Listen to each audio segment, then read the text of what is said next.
Hi everyone, we are from Group 6. So today we are going to present about The Lottery by Shirley Jackson. So these are our group members: Shun Lin, Fiona, Eva Cloudia, Aqeelah, Asyiqin, Nabila, Alia, Fatimah, me, Nabila, Thaqifah, and Nornaziera, Fariesha. Question 1, Belle will present. So, hi everyone. So, this is our first question.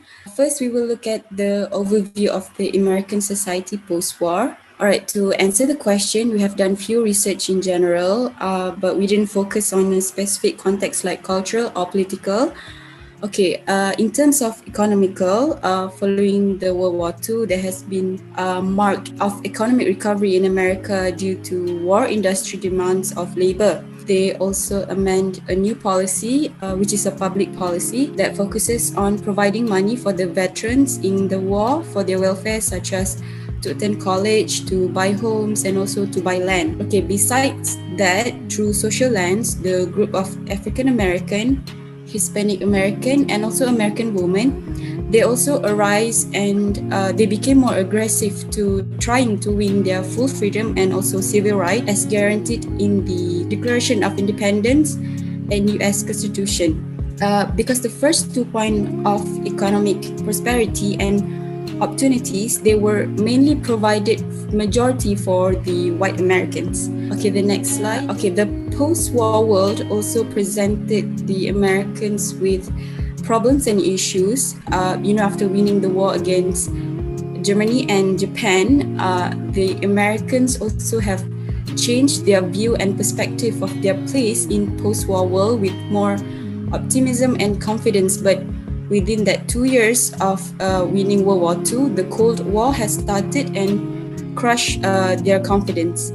Lastly, the Americans, they also instilled the values of world is a made-up man-made, hence quite a number of them, they didn't practice any religion, they stay away from it, that also makes them suffer from existential crisis. Okay, so for how it influenced the American outlook of the world. So for postmodernism, following World War II, the capitalist world's dream of a peaceful and harmonious society crumbled, and the reliability of human rational thought and self-control were questioned.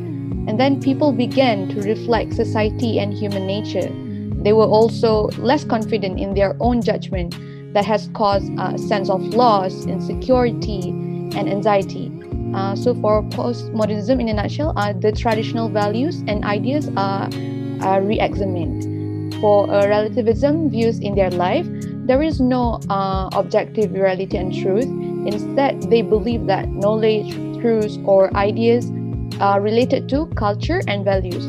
As such, what is good and wrong will depend on the cultures and values of the society. This could also mean that what is good and accepted in one's culture might be otherwise in another's culture. So that is all from me. So next I'm going to present about the emergence of postmodernism as a literary movement in America.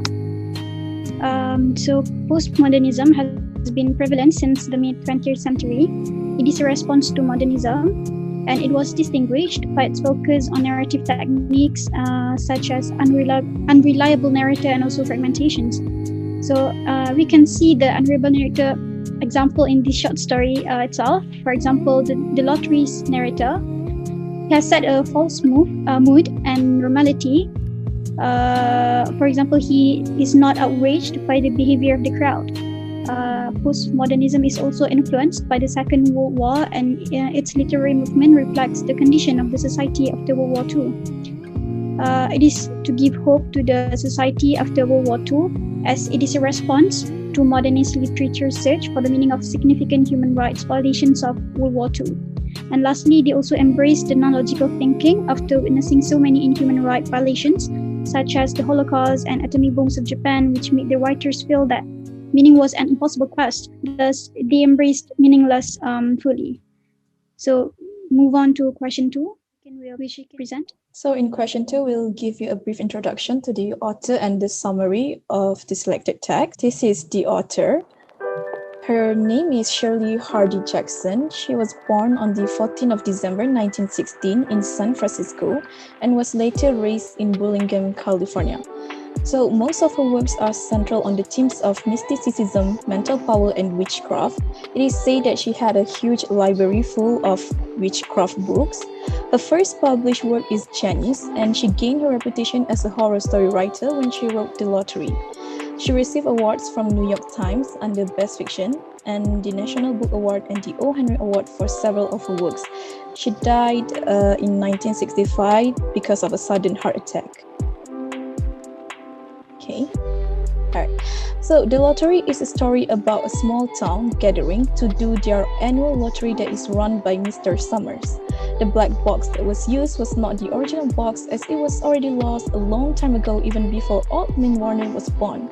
Although the villagers were reluctant to replace the black box as suggested by Mr. Summers, they did agree with replacing the traditional wooden chips with the slip of paper. As the villagers gather in the square, the head of the family is called to draw a paper. Bill Hutchinson's paper was the unlucky one. Tessie then argues about it being unfair and say that Bill was not given enough time to select the paper. The Hutchinson family was then called up front to draw. Luck was not on Tessie's side, as she was the one who drew the paper with a black dot. The villagers quickly grabbed stones and started throwing at Tessie. Tessie said it was not fair, and a stone meets her in the head as a reply. The next slide will be about the characters, and Eva will continue it. Okay, hi. So the characters in the short story, the first one is Tessie Hutchinson, and then Bill Hutchinson, her husband, and then we have Mr. Summers, who conducted the lottery in the story, and then we have Old Man Warner. Okay, for the plot, the inciting incident is when it is stated it's a warm summer day of 27th June. The story exposes us to the characters and setting. The story proceeds to the lottery ceremony. For the climax is when Bill Hutchinson got the part paper, and for the resolution we have is when Mrs. Hutchinson's protest but couldn't stop the lottery from continuing. Tessie ended up with the chosen ticket and was stoned to death by the villagers. The evidence that relates the characters and the plot with postmodernism values and elements, we can see it being explained by the next presenters, which are Fiona and Aqeelah. Thank you. Okay, thank you, Eva. So the next part we will describe and explain and show the differences between Romanticism and postmodernism. Okay, so from this table, we will give you a short briefing on the difference, then we will go to the textual evidence later. So for postmodernism, we notice that it's more pessimistic, and they also, as what the presenter above say, they reject logical thinking and they embrace randomness. So opposite from them, which is the Romanticism, they are more optimistic, like their writing is more bright, more cheery, good ending, and they are more to imaginative writings, and they embrace nature and beauty.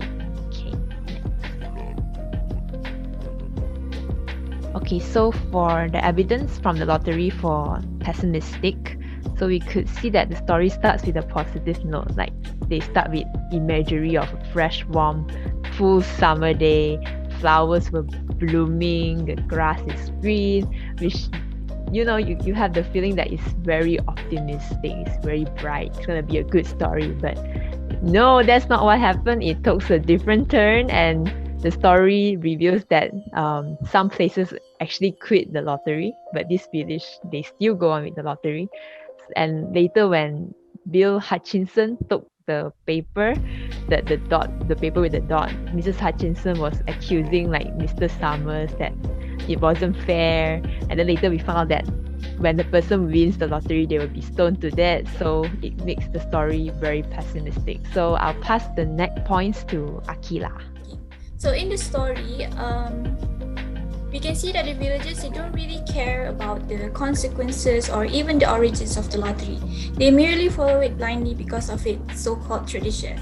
This shows that the people of the postmodernism era, they reject logical thinking, because if they were thinking, they would realize that the lottery was actually really pointless and unlogical.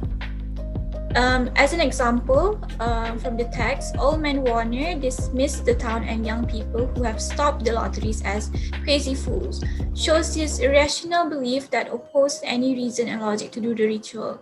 Page 4.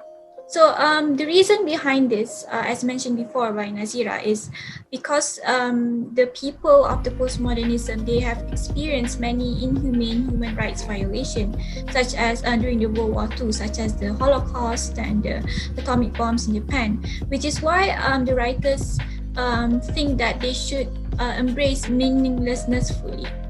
Okay, moving on to the last point, to embrace the randomness. Okay, so the name of the story itself, the lottery, is quite ambiguous as we can interpret it differently. It could be meaning something good, but it's actually something completely different. And towards the end of the story, we realize that it has a dark intention. Something dark happens in the end of the story, which is the winner of the lottery gets stoned to death. So rather than an innocent story from the start, it ends with something bad. Hence the ambiguity of the word lottery. It shows that they reject the idea of absolute meaning. So, okay, that is all from our group. Thank you.